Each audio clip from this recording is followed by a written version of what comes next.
Selamat datang di channel Syiar Kalam FM. Bismillahirrahmanirrahim. Assalamualaikum warahmatullahi wabarakatuh. Alhamdulillah wassalatu wassalam ala habibina wa syafi'ina Rasulillah wa ala alihi wa sahbihi wa man walah wattaba'a hudah wa ba'd. Allahumma akhrijna min dhulumatil wahm wa akrimna binuril fahm waftah alaina bima'rifatil ilm wasahil akhlaqana bil hilm waj'alna mimman yastami'una al-qawl fayattabi'una ahsanah. Subhanaka la ilma lana illa ma 'allamtana innaka antal alimul hakim. Wala haula wala quwwata illa billahil aliyyil azim. Allahumma 'allimna ma yanfa'una wa zidna ilma wa ba'd. Halaman 25. Terakhir kita membahas tentang kisah kedatangan orang-orang Quraisy untuk merayu Nabi Muhammad sallallahu alaihi wasallam agar meninggalkan dakwah Islam. Dan apa jawaban Nabi? Wallahi ya ammi, law wada'u syamsa fi yamini wal qamara fi yasari ala an atruka hadzal amr ma taraktuhu hatta yudhhirahu Allahu aw ahlika duna. Demi Allah wahai pamanku, ngomong kepada pamannya Abu Thalib, seandainya mereka meletakkan matahari di sebelah tangan kanan, bulan di sebelah tangan kiri, agar aku meninggalkan dakwah ini, aku tidak akan pernah meninggalkannya sampai kemudian Allah menampakkan agamanya atau aku mati dengan memperjuangkannya. Bagaimana respon orang-orang Quraisy? Ternyata mereka datang untuk ketiga kalinya, datang lagi. Nah, ini akan kita bahas. Maji Quraisyin li Abi Thalib maratan thalitha. Apa artinya maji sebelumnya?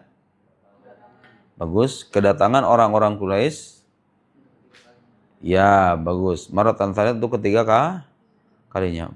Mereka datang ke Abu Thalib untuk bernegosiasi ketiga kalinya. Lamma ra'at Quraisyun. Ketika orang-orang Quraisy melihat.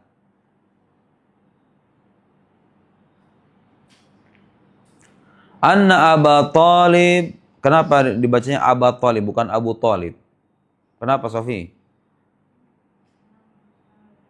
Nasab dan Aba menjadi termasuk apa? Asmaul? Masya Allah. Asmaul Khamsah Irfan. Asmaul? Kalau dia nasab, ciri nasabnya dengan apa? Faiz. Asmaul Khamsah, ciri nasabnya dengan apa? Inna lillahi wa inna ilaihi raji'un. Sofi, dengan apa?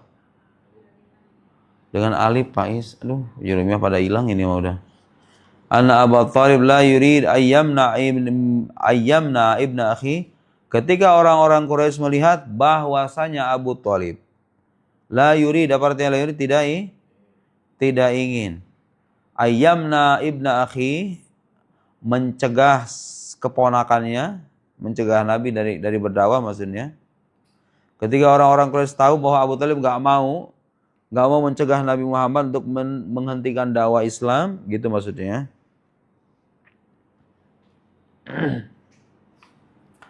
Masyau ilaihi bi Umar ibn al-Walid. Mereka datang kembali kepadanya. Masya yamshi artinya berjalan. Ya, berjalan maksudnya datang kembali. Mereka datang kepadanya bi Umar ibn al-Walid dengan membawa seseorang yang bernama Umar ibn al-Walid. Diapain ini orang? Penjelasan selanjutnya. Wa qalu lahu, mereka berkata kepadanya. Kepada siapa itu? Kepada siapa? Siapa yang ajak ngomong itu? Abu Thalib lah. Kan orang-orang Quraisy datang ke Abu Thalib. Mereka bilang sama Abu Thalib apa? Bilang apa? Khudh hadzal fata waladan lak. Apa artinya itu? Apa artinya khudh? Ambillah hadzal fata, pemuda ini, waladan lak, sebagai walad. Apa artinya walad? Sebagai anak untuk mau.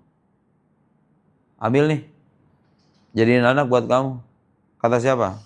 Orang-orang Quraisy datang ke Abu Thalib bilang, nih, ambil nih buat kamu, buat dijadiin anak. Namanya siapa? Umar ibn al-Walid. Wa aslim ilaina ibna akhik linaqtula, dan serahkan kepada kami. Aslim artinya serahkanlah ilaina kepada kami ibna akhik linaqtula, serahkan kepada kami keponakan kamu supaya kami bisa membunuhnya. Linaqtulahu, lamnya lam apa itu namanya, Nok? Lamu kai, linaqtulahu, dan termasuk amil nasab. Ambil ini orang, ambil pemuda ini namanya Umar bin Walid, kamu jadiin anak. Tapi dengan catatan kamu kasih keponakan kamu buat untuk kita bunuh. Itu tawaran orang-orang Quraisy. Bagaimana jawaban Abu Thalib? Faqala lahum ammuhu, pamannya berkata kepada mereka, pamannya Nabi maksudnya, Abu Thalib berkata kepada mereka, lahum kepada mereka, bi'sa ma tatlubun. Betapa buruknya yang kalian minta itu.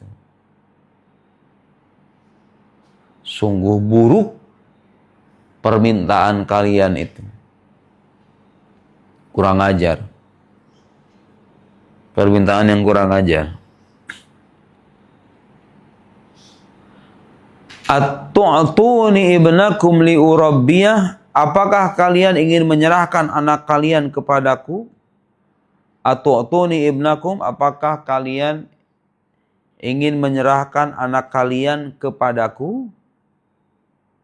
Li urabbiyahu, agar aku mendidiknya.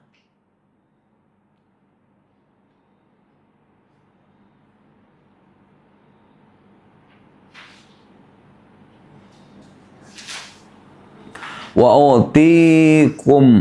utikum ibni litaqtulu, dan aku menyerahkan anakku litaqtulu, untuk kalian bunuh.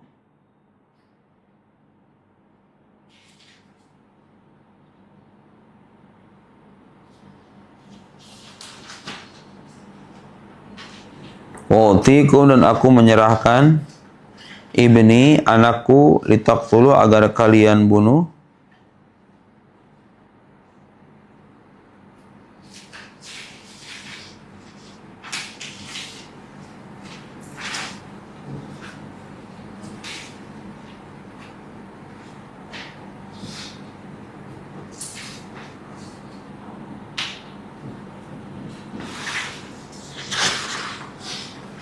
Faraja'u khaibin, dan mereka pun kembali. Roja'u artinya mereka kembali. Khaibin, dalam keadaan merugi.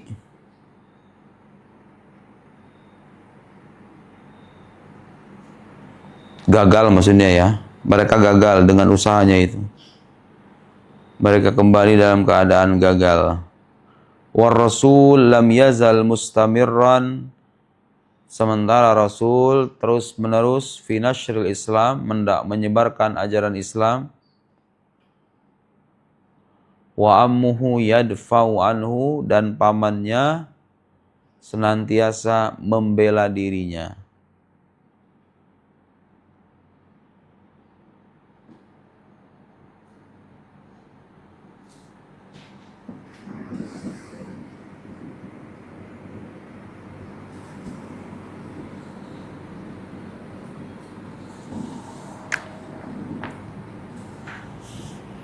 Dah, kita akan menjelaskan itu. Jadi setelah orang-orang Quraisy itu datang kepada Abu Thalib bernegosiasi supaya Abu Thalib menghentikan dakwah keponakannya, yaitu Nabi Muhammad sallallahu alaihi wasallam, mereka mencari cara lain dengan cara apa? Mau jadiin barter. Tahu barter kan? Barter. Bawa barteran, namanya Umar ibn Al-Walid, bilang sama Abu Thalib, gini aja, ini kamu ambil sebagai anak kamu, tapi serahin itu ya ponakan kamu buat kita, supaya bisa kita bunuh. Jawaban Abu Thalib apa? Kamu gila semuanya ya? Anakmu aku serahkan kepadaku dan aku mendidiknya, sementara anakku aku serahkan kepadamu dan untuk kalian bunuh? Gak masuk akal itu permintaan. Artinya orang-orang kafir itu yang hidup pada zaman Nabi ya, mereka itu terus menerus dan tidak ada henti-hentinya untuk mendakwahkan, untuk menghentikan dakwah Nabi Muhammad sallallahu alaihi wasallam. Dan dalam Al-Quran itu ada keterangan yang berikan isyarat begitu. Yas'alunaka 'anis syahril harami qitalin fi qul qitalun fihi kabir wa saddun an sabilillahi wa kufrun bihi wal masjidil harami wa ikhraju ahlihi minhu akbaru indallah wal fitnatu akbaru minal qatl wa la yazaluna yuqatilunakum hatta yaruddukum an dinikum in istata'u. Mereka itu senantiasa terus-menerus memerangi kalian sampai apa? Hatta yaruddukum an dinikum, sampai mereka bisa mengembalikan, memurtadkan kalian, mengembalikan kepada agama lama kalian. Yaruddukum an dinikum in istata'u, jika mereka mampu. Jadi kemudian ketika Nabi hijrah ke Madinah, sama tuh orang-orang ahlu kitab juga sama. Disebutkan dalam Al-Quran menginginkan orang-orang muslim itu kufur kembali. Wadda katsirun min ahlil kitabi law yaruddunakum min ba'di imanikum kuffar. Orang-orang ahlu kitab, banyak orang-orang dari kalangan ahlu kitab yang menginginkan kalian itu kembali atau bahasa kitanya murtad dari agama Islam dan kembali kepada agama lamanya. Sebagai buktinya adalah ini. Jadi orang-orang kafir itu mereka tidak senang dengan dakwah baru ini, akhirnya mereka mencari segala macam cara, tapi berhasil atau enggak? Tidak berhasil. Tidak berhasil. Lanjut, nomor 21, artiin. Selesai negosiasi, gagal semua tuh. Sekarang orang-orang Quraisy melakukan hal yang lebih kejam dari sebelumnya. Kalau sebelumnya cuma bernegosiasi, berdiplomasi dengan Abu Thalib supaya menyerahkan keponakannya atau paling tidak menghentikan ponakannya dalam berdakwah, sekarang mereka menyakiti Nabi sallallahu alaihi wasallam. Idza'u Quraisyin lin Nabi sallallahu alaihi wasallam. Idza, apa artinya idza? Idza itu artinya menyakiti. Orang-orang Quraisy menyakiti Nabi gitu ngartinya. Bentuk masdar dari kata adza yu'dhi. Akhadat Quraisyun tu'dhir Rasul. Orang-orang Quraisy menyakiti Rasulullah sallallahu alaihi wasallam. Tu'dhi itu artinya menyakiti. Wa tastahzi'u bihi, dan mengejeknya. Istahza'a artinya mengejek. Orang-orang Quraisy itu menyakiti Nabi sekaligus mengejeknya, khususon secara khusus. Idza dhahaba ila shalah, apa artinya? Apabila dhahaba ila shalah, pergi untuk salat. Ba'da an ra'at istimrarahu fid da'wah, setelah ia melihat keteguhannya dalam berdakwah. Setelah mereka orang-orang Quraisy melihat keteguhannya dan keistiqomahannya dalam berdakwah. Wa difa'i ammihi anhu, dan pembelaan pamannya terhadap dirinya. Wa difa'i ammihi anhu, dan pembelaan pamannya terhadap dirinya.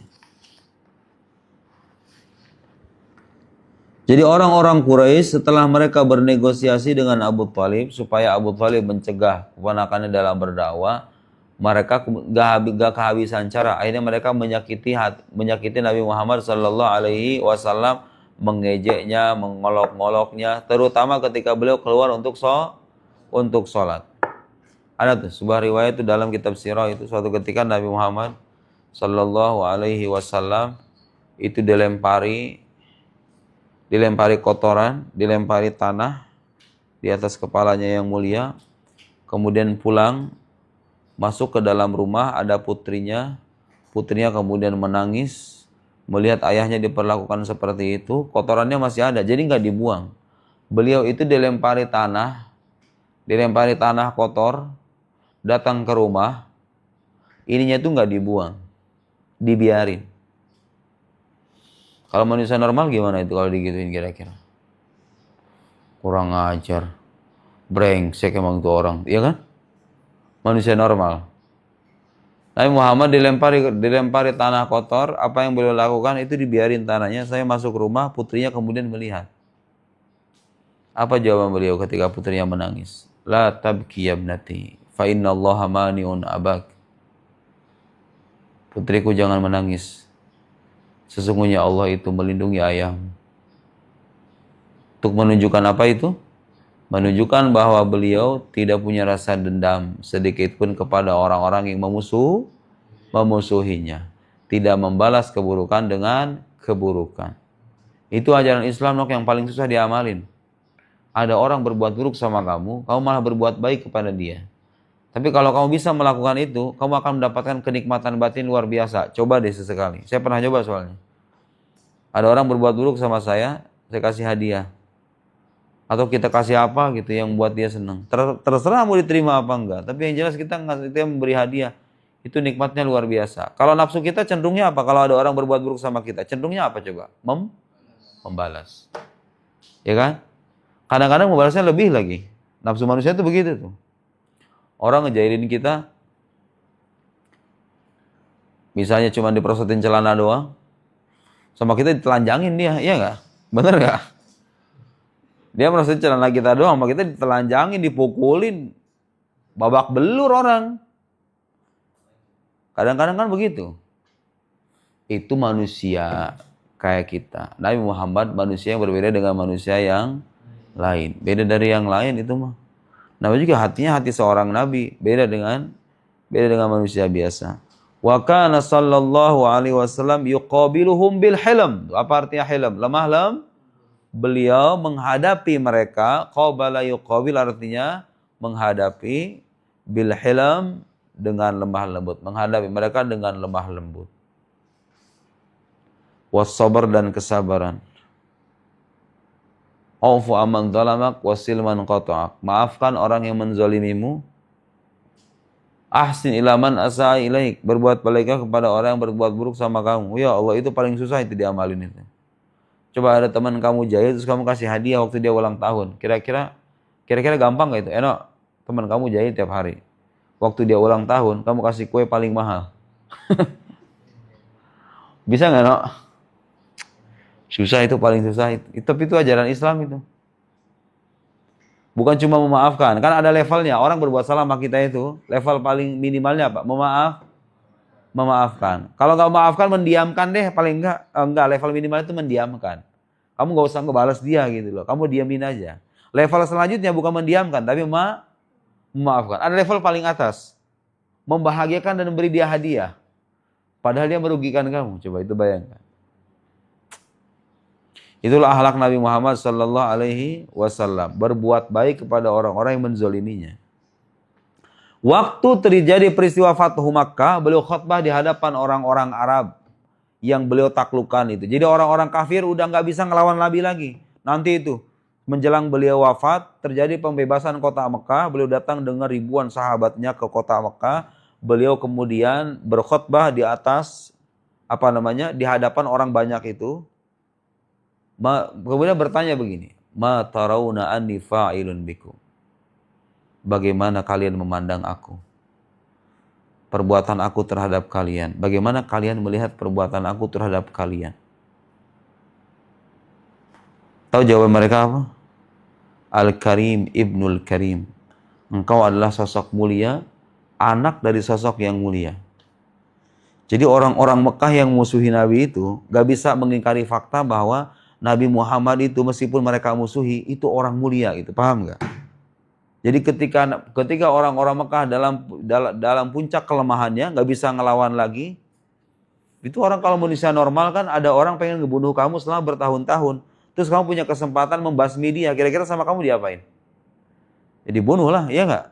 Dibunuh sampai habis itu kalau raja. Kalau tipe-tipe raja, dia bisa mengalahkan pasukan, dia bunuh semuanya. Nabi Muhammad tuh nggak begitu. Khutbah terakhirnya, kemudian di hadapan orang-orang Mekah, beliau bertanya, bagaimana perlakuanku terhadap kalian? Al-Karim ibnul Karim. Engkau adalah sosok mulia, anak dari sosok yang mulia.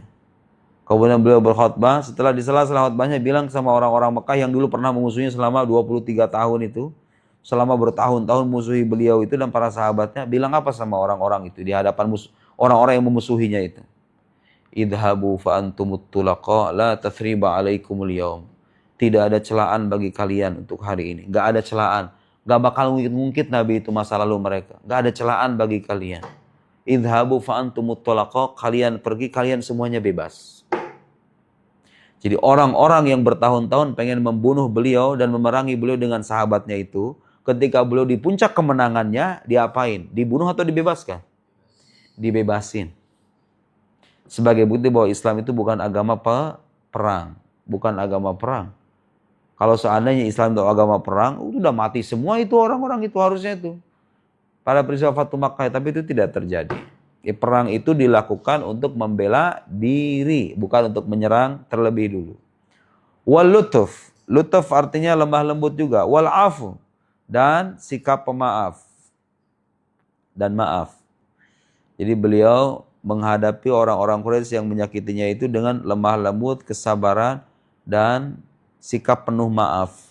Wa kana asyaddahum idza'an lirrasul, dan yang paling keras permusuhannya terhadap Rasul, Abu Jahal adalah Abu Jahal.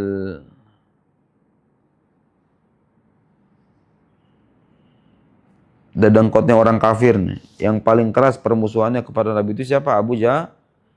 Di tangan siapa Abu Jahal itu wafat? Tangan salah seorang sahabat namanya Abdullah ibn Mas'ud. Di peperangan Badar, Abu Jahal itu tewas di tangan Abdullah ibn Mas'ud setelah terjungkir, setelah terkulai lemas ketika ada 2 orang pemuda dari pasukan kaum muslim yang berhasil menebas bagian belakangnya.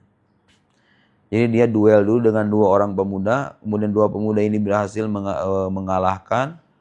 Abu Jahal kemudian terkulai lemas, terbaring, udah nggak berdaya lagi. Datang Abdullah ibn Mas'ud. Kata Abdullah ibn Mas'ud, laqad akhzaka ya aduwallah. Sungguh Allah telah menghinakanmu wahai musuh Allah. Kata Abdullah ibn Mas'ud. Wa bima akhzani, kata Abu Jahal. Kenapa dia harus menghinakan aku? Limanin nasr al-yaum, kata Abdullah Mas'ud. Bagi siapa kemenangan hari ini? Itu peperangan Badar ya. Terus Abu Jahal itu sebelum tewas, dia sampai ngomong sama Abdullah bin Mas'ud, laqadir takabta murtaqan sa'ba ya ru'ayyal ghanam. Kamu sedang mendaki dataran yang sangat tinggi, wahai penggembala kambing yang kerdil. Jadi sebelum matinya dia sampai menghina orang. Sebelum mati dia sempat-sempatnya menghina orang. Dia udah nggak berdaya itu, tinggal ditebas doang pakai pedang.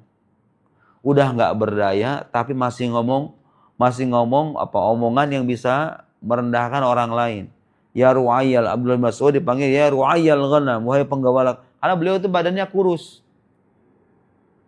Abdullah Mas'ud itu diantara sahabat Nabi yang perawakannya agak kurus. Tapi beliau sahabat besar, meriwayatkan ribuan hadis. Dan banyak ajaran Islam, riwayat-riwayat hadis, banyak diriwayatkan oleh lisannya Abdullah bin Mas'ud itu. Abu Jahal kemudian ketika berkata seperti itu, Ibnu Mas'ud kemudian mengangkat pedangnya, ditebas, matilah Abu Jahal di tangan Abdullah bin Mas'ud. Dan tahu dulu apa yang dilakukan sama Abu Jahal kepada Abdullah bin Mas'ud itu? Abdullah ibn Mas'ud adalah sahabat pertama yang awwalu man jahara bil Quran. Sahabat pertama yang melafalkan Al-Quran secara terang-terangan. Dulu tuh ketika Quran turun, orang tuh nggak berani baca Quran terang-terangan di depan Ka'bah itu. Khawatir apa? Khawatir diganggu sama orang-orang musyrik. Abdullah ibn Mas'ud memberanikan diri. Orang pertama yang membaca Al-Quran secara terang-terangan di hadapan orang-orang kafir itu adalah Abdullah ibn Mas'ud. Beliau membacakan surat Ar-Rahman, Allamal Quran, Khalaqal Insan, Allamahul Bayan, dan seterusnya. Abu Jahal datang dikelepak ceplak, langsung terjungkal. Badannya agak kurus. Abu Jahal badannya kekar. Subhanallah, di kemudian hari ternyata siapa yang membunuh Abu Jahal itu? Orang itu dikelepak sama Abu Jahal itu. Hati-hati makanya, jangan sepelekan itu tentang kamu gagah. Abu Jahal kenal gagah, perkasa, dedengkotnya orang kafir begitu kan, berani-beraninya memperlakukan seorang Abdullah bin Mas'ud dengan cara seperti itu. Di kemudian hari ternyata yang membunuhnya siapa? Abdullah bin Mas'ud. Abdullah Mas'ud ini keutamaannya banyak. Suatu ketika beliau itu pernah naik pohon korma, kemudian para sahabat itu menertawakan. Biasalah sahabat juga bercanda, sekali bercanda sama sahabat yang lain. Mereka melihat betisnya Ibnu Mas'ud itu agak tipis betisnya itu karena kurus kan. Terus jawaban kata Nabi kepada sahabat-sahabatnya bilang apa coba? Atadhakun min diqqatis saqai? Kalian kenapa tertawa? Kalian menertawakan betisnya Abdullah bin Mas'ud? Kecil betisnya Ibnu Mas'ud itu, ukuran kecil betisnya Ibnu Mas'ud itu. Wallahi lahu ma'afqal indallah min jabal Uhud. Demi Allah itu betisnya Ibnu Mas'ud, kata Nabi. Betisnya Ibnu Mas'ud yang kalian tertawakan yang kecil itu lebih berat di sisi Allah ketimbang gunung Uhud. Gunung Uhud. Gunung Uhud yang sekarang ada di Madinah itu. Kalau ditimbang dengan betisnya Ibnu Mas'ud, kenapa itu bisa begitu? Ya karena jasanya besar untuk agama Islam, untuk dakwah Islam. Betisnya itu kelihatan tipis, kelihatan kurus, kelihatan kecil, tapi itu betis, itu kaki yang banyak digunakan untuk mendakwakan agama Islam, sehingga Nabi mengatakan huma athqal indallah min jabal Uhud. Keduanya itu lebih berat di sisi Allah, nilainya ya, nilainya bukan ukurannya, bukan kilogramnya, nilainya di sisi Allah. Ketimbang gunung Uhud. Jadi orang yang paling keras permusuhannya kepada Nabi pertama siapa? Abu Jahal. Yang kedua Abu Lahab, pamannya sendiri. Wa Uqbah ibn Abi Mu'aid. Nah, ini nama orang kafir yang lain. Uqbah ibn Abi Mu'aid. Uqbah ibn Abi Mu'aid. Terakhir siapa? Wal Walid ibn Al-Mughirah. Wal Walid ibn Al-Mughirah. Wa qad intaqamallahu min jami'il mustahzi'in, dan Allah membalas. Intaqam artinya membalas. Min jami'il mustahzi'in ba'dal hijrah. Membalas semua perlakuan orang-orang yang mengolok-ngolok Nabi. Al-mustahzi'in, orang-orang yang mengolok Nabi. Istahza'a yastahzi artinya mengolok-ngolok.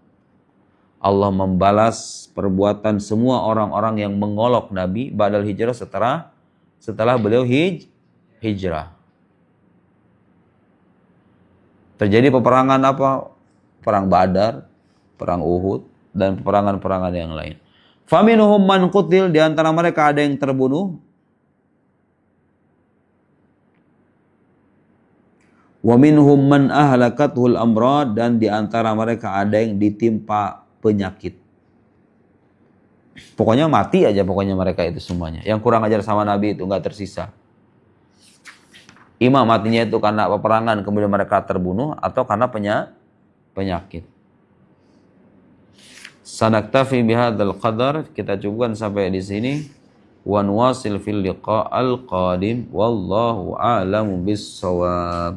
Allahumma salli afdhalas salatin ala as'adi makhluqatika sayyidina wa ala alihi wa sahbihi wa sallim adada ma'lumatika wa midada kalimatika kullama dzakaraka dzakiruna wa ghafala dzikrikal ghafilun. Subhanakallahumma wa bihamdika asyhadu an la ilaha illa anta nastaghfiruka wa natubu ilaik. Wa sallallahu ala sayyidina Muhammad wa ala alihi washabihi wasallam. Assalamualaikum warahmatullahi wabarakatuh.